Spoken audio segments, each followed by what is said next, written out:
ప్రజాపాలన ప్రగతి బాట కార్యక్రమాన్ని ఏర్పాటు చేసి సభాధ్యక్షత వహించిన మిత్రులు మహబూబ్ నగర్ శాసనసభ్యులు ఎన్ఎం శ్రీనివాసరెడ్డి గారు, ఈ కార్యక్రమంలో నాతో పాటు ముఖ్య అతిథులుగా విచ్చేసిన మహబూబ్ నగర్ జిల్లా ఇన్ఛార్జ్ మంత్రివర్యులు దామోదర్ రాజ నరసింహ గారు, ఈ జిల్లా నుంచి ప్రాతినిధ్యం వహిస్తున్న సీనియర్ మంత్రివర్యులు జూపల్లి కృష్ణారావు గారు, అదేవిధంగా మొట్టమొదటిసారి శాసనసభ్యుడైన ఎన్నో సంవత్సరాలు పార్టీకి సేవలు అందించిన గుర్తింపుగా ఈనాడు మంత్రిగా బాధ్యతలు చేపట్టిన వాకిటి శ్రీహరి గారు, అదేవిధంగా భారతదేశానికే క్రికెట్లో నాయకత్వం వహించిన ఇండియన్ మాజీ కెప్టెన్ మహమ్మద్ అజారుద్దీన్ గారు, అదేవిధంగా మాజీ మంత్రివర్యులు మహబూబ్ నగర్ జిల్లా పార్లమెంట్ సభ్యులు శ్రీమతి డికే అరుణ గారు, అదేవిధంగా నాగర్ కర్నూల్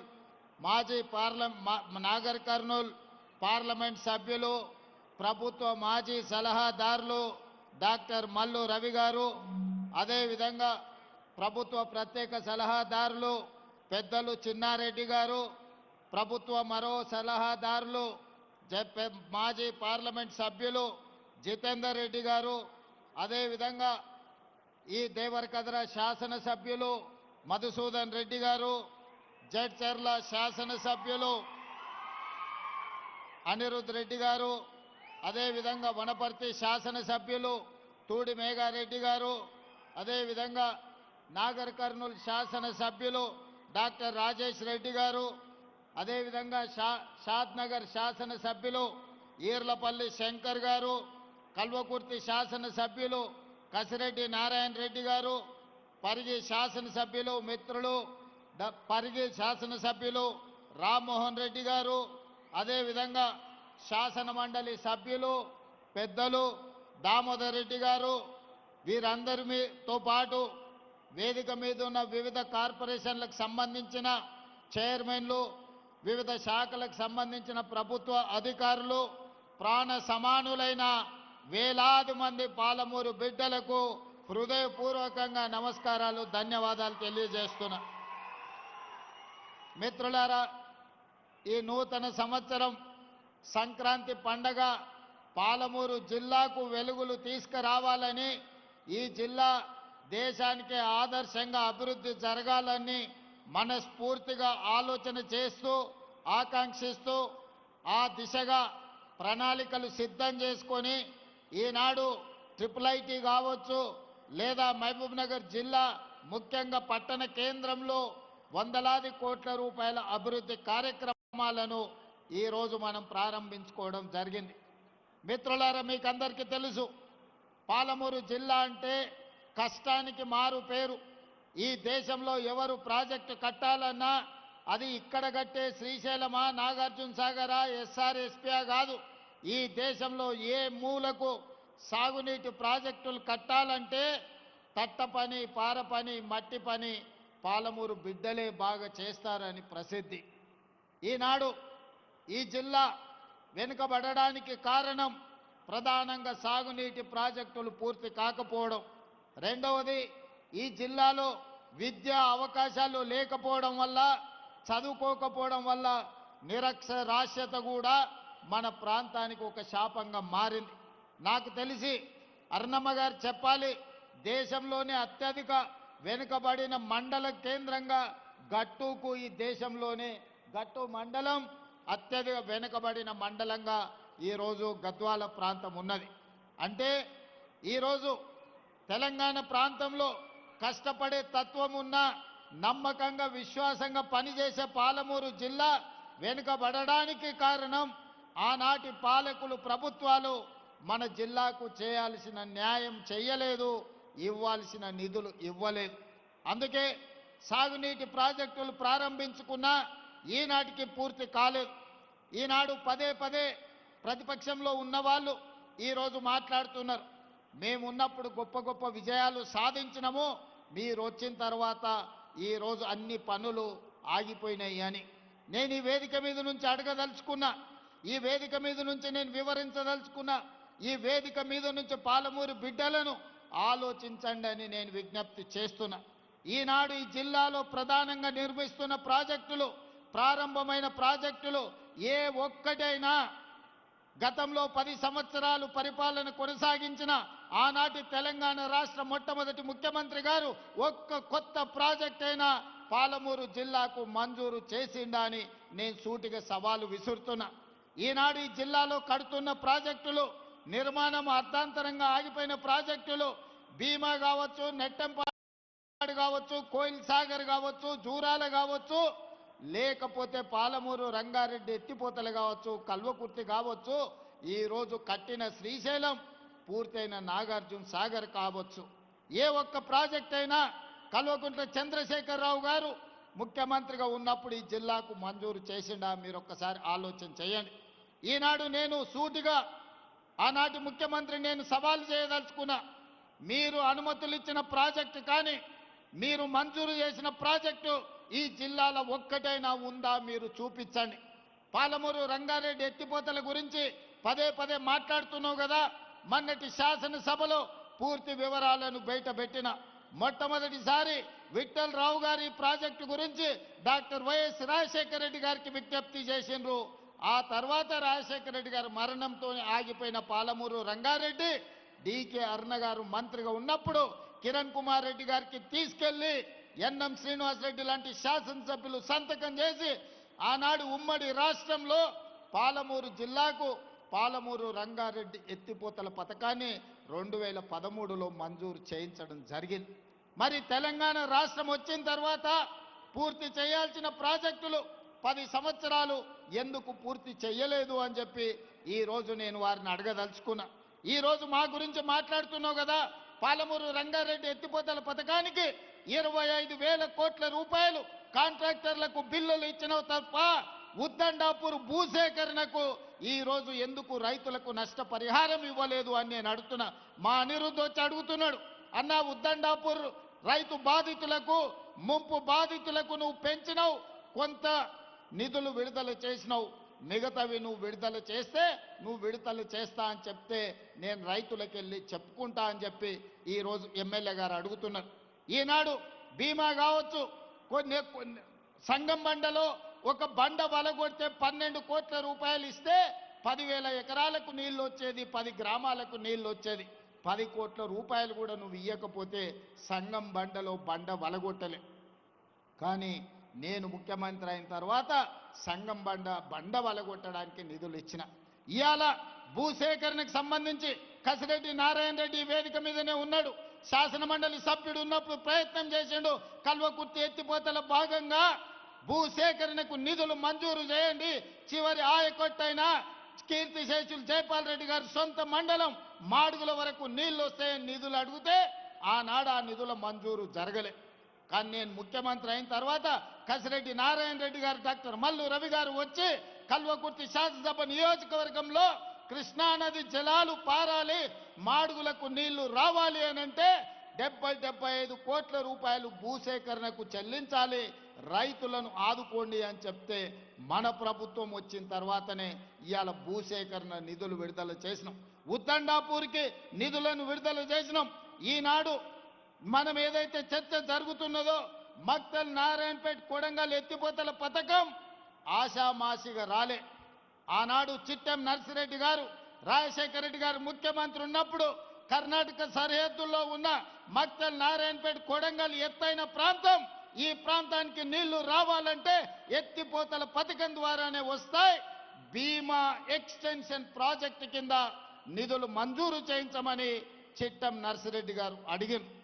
కానీ వారు మరణించడం, రాజశేఖర రెడ్డి గారు మరణించడంతో ఆ ప్రాజెక్ట్ ఆగిపోయింది. మళ్ళీ నేను కొడంగల్ శాసనసభ్యుడిగా బాధ్యత తీసుకున్న తర్వాతనే ఆనాటి ఉమ్మడి రాష్ట్రంలో ఆనాటి ప్రభుత్వాన్ని ఎంబడిపడి పదే అడిగి సర్వేలకు నిధులు మంజూరు చేయించి 7.5 టీఎంసీల నికర జలాలతోని నారాయణపేట కొడంగల్ ఎత్తిపోతల పథకాన్ని 1,500 కోట్ల రూపాయలతోని 2014 చివరి జీవో ఉమ్మడి రాష్ట్రంలో ఈరోజు మక్తల్ నారాయణపేట కొడంగల్ ఎత్తిపోతల పథకం తెచ్చుకున్నాం. నేను అడుగుతున్న ఈనాడు గతంలో 10 సంవత్సరాల అధికారంలో ఉన్న మీరు ఎందుకు మాకు అన్యాయం చేసిరు? ఆనాడు మీ మక్తలైనా నారాయణపేట అయినా కొడంగల్ అయినా మీ పార్టీ ఎమ్మెల్యేలనే గెలిపించిండు కదా, మహబూబ్ నగర్ పార్లమెంట్లో మీ పార్టీ ఎంపీనే గెలిపించిండు కదా, మరి వివక్ష ఎందుకు చూపించిందని నేను ఈరోజు అడగదలుచుకున్నా. అందుకే మిత్రులారా, శ్రీహరి గారు ఎమ్మెల్యేగా అయిన తర్వాత, డాక్టర్ పర్ణిక ఎమ్మెల్యేగా అయిన తర్వాత, తిరిగి తెలంగాణలో నేను ముఖ్యమంత్రిగా బాధ్యత చేపట్టిన తర్వాత మక్తల్ నారాయణపేట కొడంగల్ ఎత్తిపోతల పథకాన్ని నిధులు ఇవ్వడమే కాకుండా మంజూరు చేసి నిన్నగాక మొన్న 96% భూమి పోయే రైతులను ఒప్పించి మెప్పించి మా మిత్రుడు మంత్రి శ్రీహరి గారు శివకుమార్ రెడ్డి ఇద్దరు అక్కడ రైతులతో మమేకమయ్యి నష్టపరిహారం 100% 100 రోజుల్లో ఇప్పించి ఈనాడు ప్రజల యొక్క అభిప్రాయ సేకరణ కూడా 100% అనుకూలంగా ఇవాళ ప్రజల్ని ఆమోదింపజేసింది. మేము ఉండబట్టి, ఈ జిల్లా వాడిని కాబట్టి ఈనాడు ఈ ప్రాంతంలో ఉండే సమస్యల్ని, ఈ రైతుల కష్టాలను అర్థం చేసుకొని, అది కల్వకుర్తి పథకమైన జూరాల దగ్గర బ్రిడ్జ్ కావాలి, జూరాల కట్ట తెగిపోయేటట్టుంది, ఆ ప్రాంతంలో ఎక్కువగా ప్రయాణం చేస్తున్నారు, దానికి కొత్త బ్రిడ్జ్ కావాలి అని కృష్ణమోహన్ రెడ్డి గారు శ్రీహరి అడిగితే 123 కోట్ల రూపాయలతోని జూరాల బ్రిడ్జ్ను కాపాడడానికి ఇవాళ ఒక కొత్త బ్రిడ్జ్ను మనం మంజూరు చేసుకోవడం జరిగింది. మిత్రులారా, ఇవాళ ఆలోచన చేయండి. ఈ జిల్లాలో ఉన్న పాత్రికేయ మిత్రులకు నేను విజ్ఞప్తి చేస్తున్నా, మీరందరూ కూడా ఈ జిల్లాలోనే పుట్టి ఈ జిల్లాలోనే పెరిగిన పాలమూరు బిడ్డలే. ఈ ప్రాంతంలో ఉన్న ఏ ఒక్క ప్రాజెక్ట్ అయినా 10 సంవత్సరాల ఆనాటి ప్రభుత్వం ఎందుకు పూర్తి చేయలే? ఇవాళ పొంకనాలు కొడుతున్న మంత్రులు ఆనాడు మంత్రులుగా పనిచేసిను. ఏ ఒక్క రోజైనా కేసీఆర్ దగ్గరికి వెళ్ళి ఈ ప్రాజెక్టులు పూర్తి చేయి, మా పాలమూరుకు నిధులు ఇవ్వండి అని ఏ ఒక్క రోజైనా అడిగినరా? అడిగే ధైర్యం మీకు ఉన్నదా? కనీసం అనుమతి లేకుండా ముఖ్యమంత్రి గారి దగ్గరికి వెళ్తే ఫామ్ హౌజుల కన్నా మిమ్మల్ని రానిచ్చిండా? ఇవాళ మీరొచ్చి పనులు చేస్తున్న మమ్మల్ని తప్పులు పట్టే ప్రయత్నం చేయడం అంటే మీ చేతగాని తనాన్ని కప్పిపుచ్చుకోవడానికి, ఆ చెత్త ప్రచారాన్ని మా మీద చెయ్యడానికి మీరు ప్రయత్నం చేస్తున్నారు. అందుకే మిత్రులారా, ఈనాడు జిల్లా ప్రజలకు నేను విజ్ఞప్తి చేయదలుచుకున్నా. ఇవాళ మనకు మొట్టమొదటి ముఖ్యమంత్రిగా హైదరాబాద్ రాష్ట్రానికి బూరుగుల రామకృష్ణారావు గారు బాధ్యత వహిస్తే 75 సంవత్సరాల తర్వాత అదే తట్ట పని, బట్టి పని, పార పని చేసే పాలమూరు బిడ్డకి ఈరోజు రెండవసారి తెలంగాణ రాష్ట్రానికి ముఖ్యమంత్రి అయ్యి ఈ జిల్లా సమస్యల్ని తీర్చే అవకాశం వచ్చింది. వాళ్ళ కడుపు మంట అంతా గదే. మా చేతి కింద, మా చెప్పు కింద ఉండాల్సిన వాళ్ళు, మా మోచేతి నీళ్లు తాగి బతకాల్సిన వాళ్ళు ఈరోజు రాష్ట్రాన్ని నడిపిస్తారా, పాలమూరుకు నిధులను మంజూరు చేస్తారా అని చెప్పి ఇవాళ కుట్రతోని మళ్ళీ మీ దగ్గరకు వచ్చి నాటకాలు మొదలు పెట్టిండ్రు.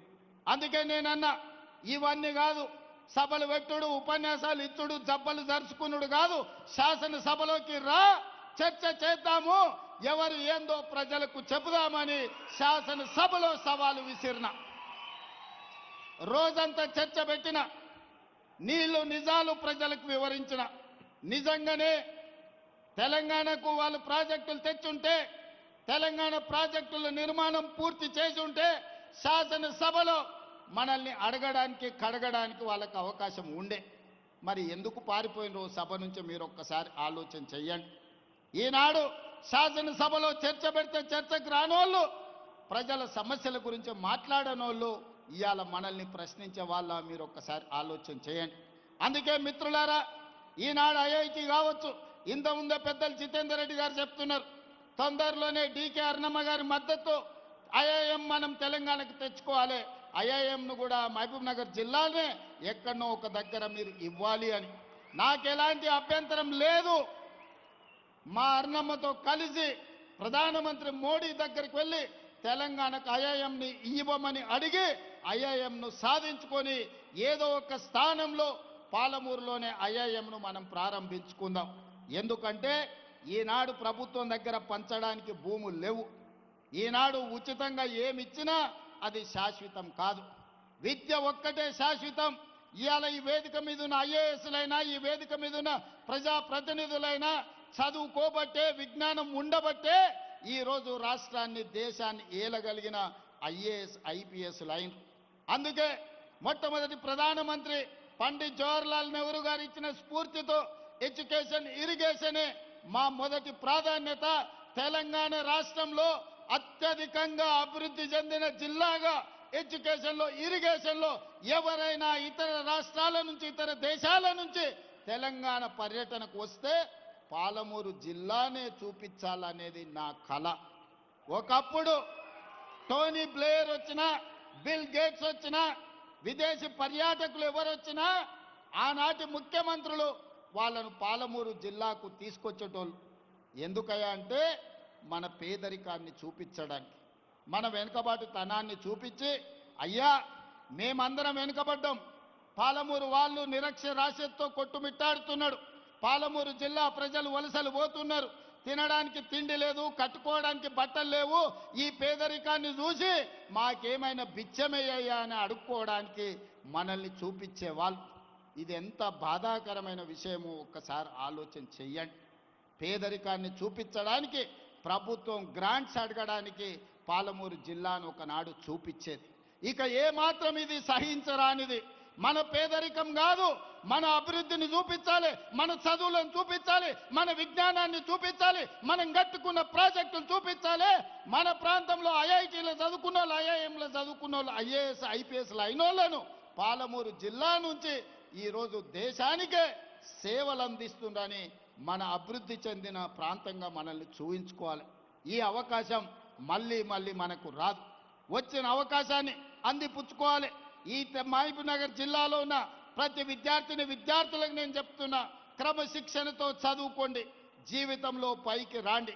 చదువు ఒక్కటే మన జీవితాన్ని, మన భవిష్యత్తును మారుస్తుంది. ఆ చదువులకు అవసరమైన నిధులు ఇచ్చే బాధ్యత నాది. పేదరికం పోవాలంటే పసిడి పంటలు పండాలి, రైతుల కళ్ళల్లో ఆనందం ఉండాలి. పసిడి పంటలు పండాలన్నా, పేదరికం పోవాలన్నా ప్రాజెక్టులను పూర్తి చేసుకోవాలి.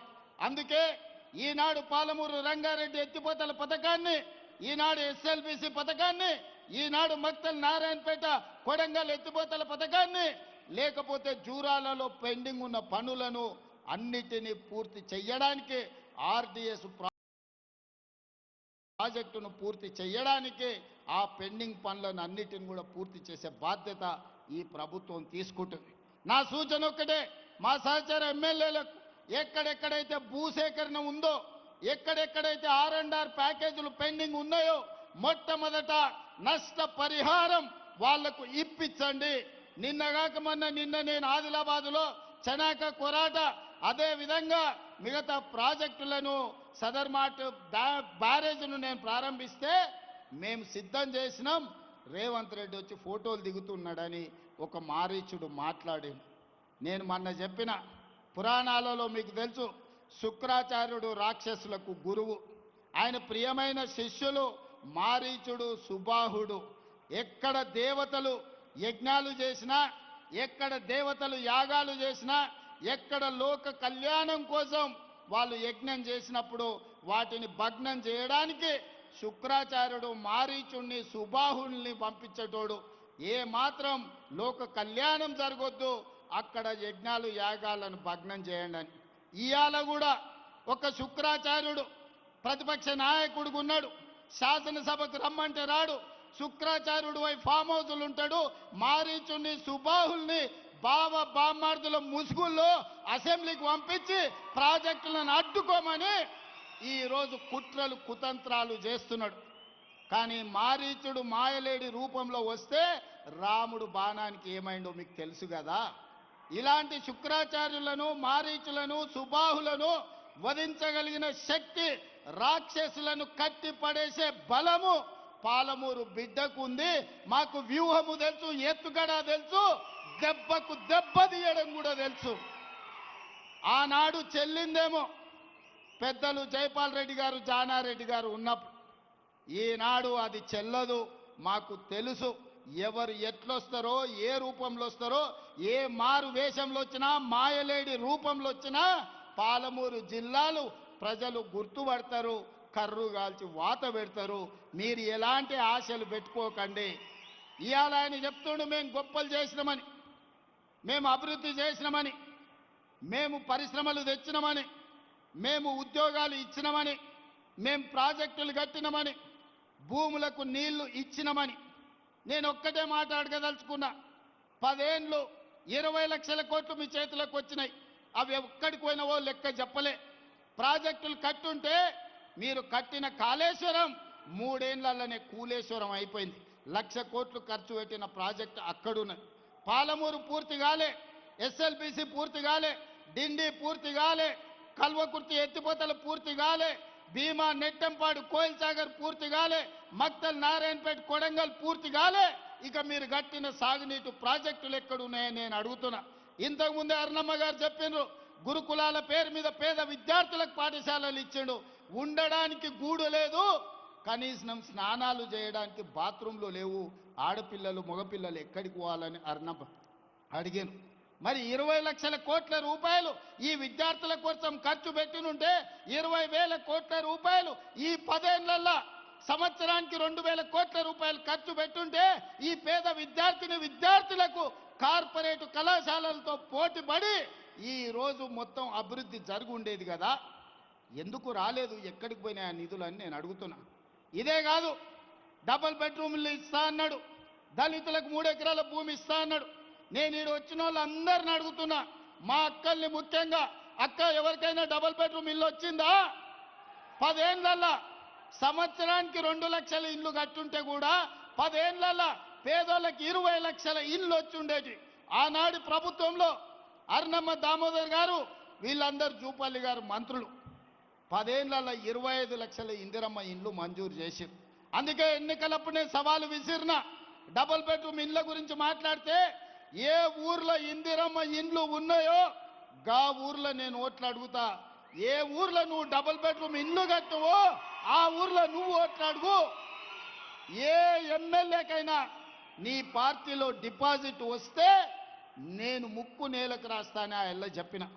ఇవాళ మొదటి సంవత్సరమే 4.5 లక్షల డబుల్ బెడ్రూమ్ ఇండ్లు మంజూరు చేసి ప్రతి అసెంబ్లీలో 3,500 ఇందిరమ్మ ఇండ్లు ఇచ్చి 5 లక్షల రూపాయలు ఇందిరమ్మ ఇల్లు కట్టుకోవడానికి ఉచితంగా ఇచ్చినాం.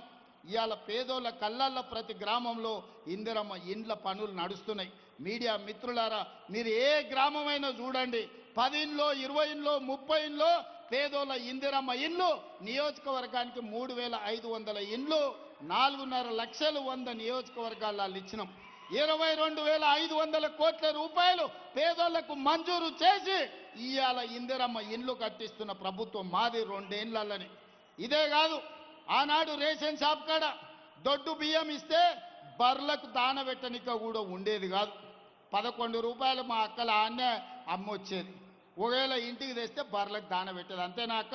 మా అక్క నవ్వుతుంది, నిజమే అని. అవునా? కానీ మీ తమ్ముడు తెలంగాణ ముఖ్యమంత్రి అయిన తర్వాత ఇవాళ 3,16,00,000 మంది తెలంగాణ బిడ్డలకు ప్రతి మనిషికి 6 కిలోలు ప్రతి నెల సన్న బియ్యం ఇస్తున్నాం కదా. సన్న బియ్యంతో వండి మనం తినుడే కాదు, సంటి పిల్లలకి ఇవాళ బుక్కెడు బువ్వ మా అక్కలు పెడతలేరా? మా అక్కల్ని అడగండి. ఇవాళ మీడియా మిత్రులకు చెప్తున్నా, ఏ ఆడబిడ్డనైనా పలకరించండి. ఈనాడు సన్న బియ్యం వాళ్ళ ఇంటికి వస్తున్నాయా లేదా, దాంతోనే వాళ్ళు వంట వండుకుంటురా లేదా? ఆ ఎల్లా సన్న బియ్యం 60 రూపాయల కేజీ ఉండే, మేము ఇయ్యడం మొదలుపెట్టినాక ఇవాళ మార్కెట్లో 45 రూపాయలకే వచ్చినాయి సన్న బియ్యం బజార్లో కొనుక్కోవాలంటే. ఇదే కాదు, ఆ ఎల్ల బతుకమ్మ చీరలు అన్నాడు, మీ బతుకులు బాగుపడతాయన్నాడు. చీరలు ఇయ్యంగానే మా అక్కలు తీసుకొచ్చి జొన్నసేన్ల కాడ పిట్టలకు అడ్డం కట్టేది బెదిరింపుల కోసం. ఎన్నడన్నా మా అక్కలు ఆ చీర కట్టుకున్నారా?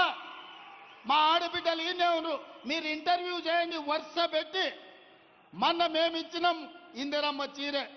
ఆడబిడ్డకు చీర పెట్టుడంటే సారె పెట్టినట్టని మీ సోదరుడిగా నేను 65 లక్షల ఆడబిడ్డలకు తెలంగాణ గ్రామీణ ప్రాంతంలో 65 లక్షల ఇందిరమ్మ చీరల పంపిణీ చేసిన, ఇంటింటికి చీర పంపించిన.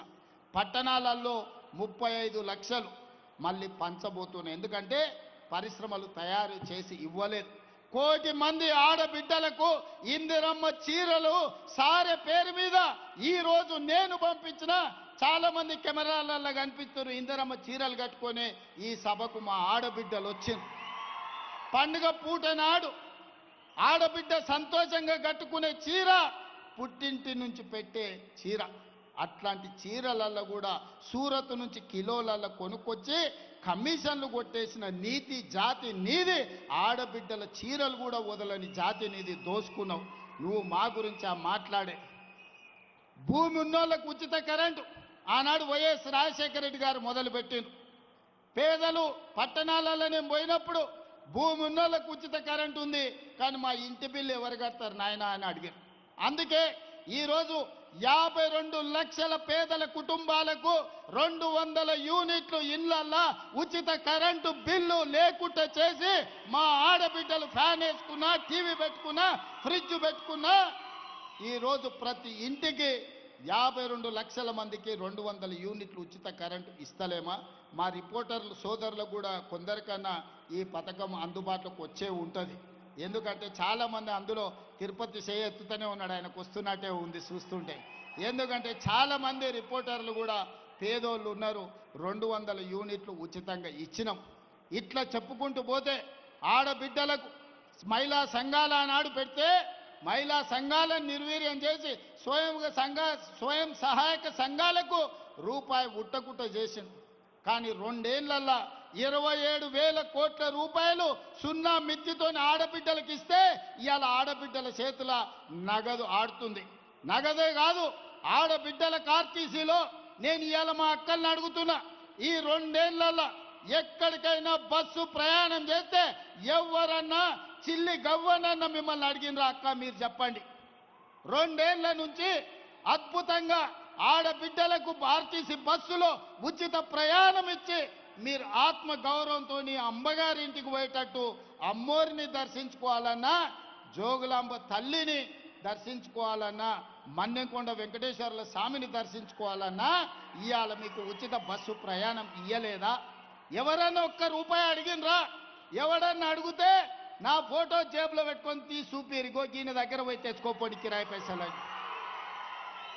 ఎవరన్నా ఆడబిడ్డల్ని బస్సు కిరాయి పైసలు అడుగుతా వాళ్ళు ఉద్యోగం ఆన్నే ఊడగొడతా. ఇవాళ ఆర్టీసీ బస్సులో ఉచిత ప్రయాణమే కాదు, ఆడబిడ్డలకు 1000 బస్సులు కొనిచ్చి ఆర్టీసీకే కిరాయికి పెట్టి ఇవాళ 1000 బస్సుల యజమానులను ఆడబిడ్డల్ని చేసినాం.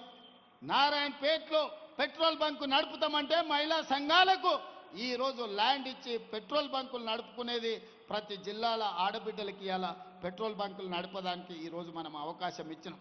ఒక్కొక్కటిగా విద్యార్థులు కావచ్చు, రైతులు కావచ్చు, మహిళలు కావచ్చు, నిరుద్యోగ యువకులు కావచ్చు, ఇలా ఒకటొకటిగా ఈ సమస్యల్ని పరిష్కరించుకుంటూ వస్తున్నాం.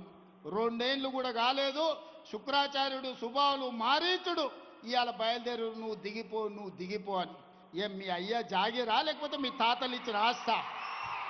4 కోట్ల తెలంగాణ ప్రజలు కష్టపడితే నమ్మకంతో విశ్వాసంతో ఆశీర్వదించి అక్కడ కూర్చోబెట్టిను.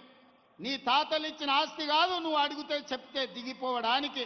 మాకు తెలుసు ఎట్లా ఉండాలనో, 10 ఏళ్ళు పరిపాలన ఎట్లా చెయ్యాలనో, ప్రజా సమస్యలను ఎట్లా పరిష్కరించాలనో మాకు తెలుసు. మా జిల్లా అంటే నీకు చిన్న చూపు ఉండొచ్చు, ఎందుకంటే ఎక్కడి నుంచో వలస వస్తే కడుపులో పెట్టుకొని చూసుకొని భుజాల మీద మోసి పార్లమెంటుకు నిన్ను పంపిస్తే పాలమూరులో ఊరు లేకపోయినా, పార్లమెంటులో నోరెత్తకపోయినా మేము నిన్ను చిన్న మాట పల్లెత్తు మాట అనలేదు. కాబట్టి పాలమూరు వాళ్ళంటే నీకు చిన్న చూపు ఉండొచ్చు, కానీ అది మా మంచితనం, మా చేతగాని తనం కాదు. మాకు తెలుసు ఒకవేళ మా చేతగాని తనం అని ఎవడైనా మమ్మల్ని చిన్న చూపు చూస్తే మా పాలమూరు పౌరుషం ఏందో కర్రు గాల్చి ఎక్కడ వాత పెట్టాలనో మాకందరికీ తెలుసు. అందుకే ఇవాళ ఒక్క మాట సూటిగా ఈ వేదిక మీద నుంచి చెప్పదలుచుకున్నా. నువ్వు పడావు పెట్టిన ప్రాజెక్టులు, నువ్వు బడికి నిధులు ఇవ్వకపోవడాన్ని ఇవాళ సమస్యల్ని పరిష్కరించి ముందుకు వెళ్తున్నాం. నచ్చితే వచ్చి ఆశీర్వదించు, నచ్చకపోతే నీ ఫామ్ హౌస్లో నువ్వు విశ్రాంతి తీసుకో, అంతే తప్ప మారు వేషాలలో మారీచులను పంపితే ఇక్కడ చూస్తూ ఊరుకునేవాడు ఎవడు లేడు. అందుకే మిత్రులారా, ప్రతి 2-3 నెలలకు వస్తూనే ఉంటా. మా ఎమ్మెల్యేలందరికీ, మా ఎంపీలందరికీ కూడా ఇంతకుముందే పెద్దల అరుణమ్మ గారు చెప్పినారు, ఎన్నికలప్పుడు నా ఓటమికి మా అందరూ ప్రయత్నం చేసిండ్రని. నేనేం దాపరికం లేదు, నేను నిలబడితే కూడా అన్ని మీటింగులు చేయను, అంతకంటే ఎక్కువ మీటింగులు మహబూబ్నగర్ ఎంపీ కోసం, వంశీచంద్రెడ్డిని గెలిపించడం కోసం తిరిగిన. ఒకవేళ నేనే నిలబడితే 4 మీటింగులు చేస్తోని, కానీ వంశీచంద్రెడ్డిని గెలిపించాలి, మా అరుణమ్మను ఓడగొట్టాలని 14 మీటింగులు పెట్టిన మహబూబ్నగర్ పార్లమెంట్లో. కానీ ప్రజలు వారిని ఆశీర్వదించారు, గెలిపించారు.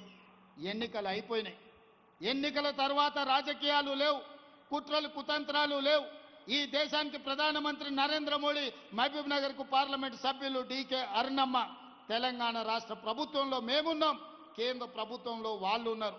ఇచ్చి పుచ్చుకునే ధోరణితో సమస్యల పరిష్కారం కోసం, సమస్యల్ని పరిష్కరించి పాలమూరు అభివృద్ధి కోసం కలిసిమెలిసి ముందుకు వెళ్తాం తప్ప ఈనాడు మేము చిల్లర రాజకీయాల కోసం, లేకపోతే ఈ ప్రాంత అభివృద్ధిని అడ్డుకునే సమస్యనే లేదు. అందుకే మిత్రులారా, ఇది గిట్టని వాళ్ళు కొంతమంది ఉంటారు, అంటుంటారు రేవంత్ రెడ్డి వైపు పదే మోడీని కలుస్తారని. కలవకపోతే ఏం చేస్తామే? అనుమతులు రావాలి, నిధులు తేవాలి అంటే ఇచ్చే వాళ్ళని కలవాలనా లేదా? ఇవాళ మీరు ఇందిరమ్మ ఇల్లు కావాలంటే స్థానిక ఎమ్మెల్యేని కలుస్తలేరా?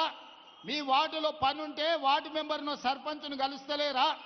ఈరోజు గ్రామంలో ఏదైనా అభివృద్ధి జరగాలంటే సర్పంచ్ ఎంత కీలకమో, ఈ దేశంలో ఏ రాష్ట్రమైన అభివృద్ధి జరగాలంటే ప్రధానమంత్రి గారు కూడా అంతే కీలకం. దేశ ప్రధానమంత్రిగా వారిని గౌరవిస్తాం. మన రాష్ట్రానికి రావాల్సిన నిధులు, అనుమతులను తెచ్చుకుంటాం. ఎన్నికలు వచ్చినప్పుడు ఆనాడు మహబూబ్ నగర్ పార్లమెంట్లో ఏ వాతావరణం ఉండేనో మళ్ళీ ఎన్నికల్లో పోటీ పడతాం, కాంగ్రెస్ పార్టీని గెలిపించుకోవడానికి ప్రయత్నం చేస్తాం. ఎన్నికల్లో కాంప్రమైజ్ అయ్యేది లేదు, అభివృద్ధిలో కూడా కాంప్రమైజ్ అయ్యేది లేదు. నాకు వాళ్ళు శత్రువులు, వీళ్ళు శత్రువులు అని మాట్లాడుతుంటారు. నాకెవ్వరు శత్రువులు లేరు. శత్రువు అనుకున్నోని 2023లో బండకేసి కొట్టినా, 2024లో పార్లమెంటులో గుండు సున్నా ఇప్పించిన, మల్కాజ్గిరిలో ఉన్న కంటోన్మెంట్ ఎమ్మెల్యే, వాళ్ళ ఎమ్మెల్యే చనిపోయినా గెలిపించుకున్నా, నిన్నగాక మొన్న జూబ్లీ హిల్స్లో గెలిపించుకున్న సర్పంచ్ ఎన్నికల్లో 66%తో ఈరోజు గెలిచిన. ఆయన నడమిరిగి ఫామ్ హౌజులు ఉంటే ఆయనను శత్రువు అని నేనెందుకు అనుకుంటా? ఆయన లేచి చక్కగా నిలబడ్డప్పుడు కదా నేను మాట్లాడేది. అందుకే నాకెవరు శత్రువులు లేరు. రాజకీయ ప్రత్యర్థులుంటే ఎన్నికల్లో ఓడించినాం, ప్రభుత్వాన్ని ఏర్పాటు చేసుకున్నాం.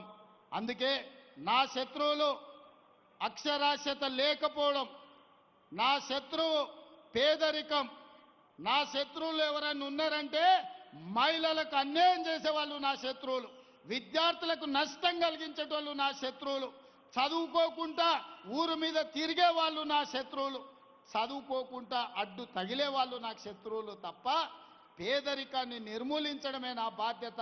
నా శత్రువైన పేదరికాన్ని తెలంగాణ సరిహద్దులు దాటే వరకు తరమాలన్నదే నా లక్ష్యం. మీరందరూ తోడు ఉండాలి, మీరు అండగా నిలబడాలి, మనకొచ్చిన అవకాశాన్ని అందిపుచ్చుకోవాలి. రాజకీయాలకు అతీతంగా ఈరోజు పాలమూరు జిల్లాను అభివృద్ధి చేసుకోవాలి. అభివృద్ధిలో మీరందరూ సహకరించాల్సిందిగా, మనందరం కలిసికట్టుగా పని చేయాల్సిందిగా మీ అందరిని కోరుకుంటున్నా. మీరందరు సిద్ధమేనా? మీరందరు సిద్ధమేనా? మీరందరు సిద్ధమేనా? మరి సిద్ధమైతే రాబోయే మున్సిపల్ ఎన్నికల్లో మంచోళ్ళని గెలిపించండి, మనోళ్ళని గెలిపించండి, మంత్రులతో కలిసి పనిచేసేటోళ్లను మున్సిపల్ ఎన్నికల్లో గెలిపించండి.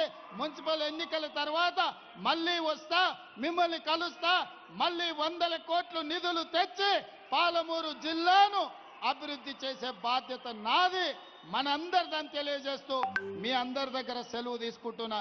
ధన్యవాదాలు మిత్రులారా. గౌరవనీయులైన ముఖ్య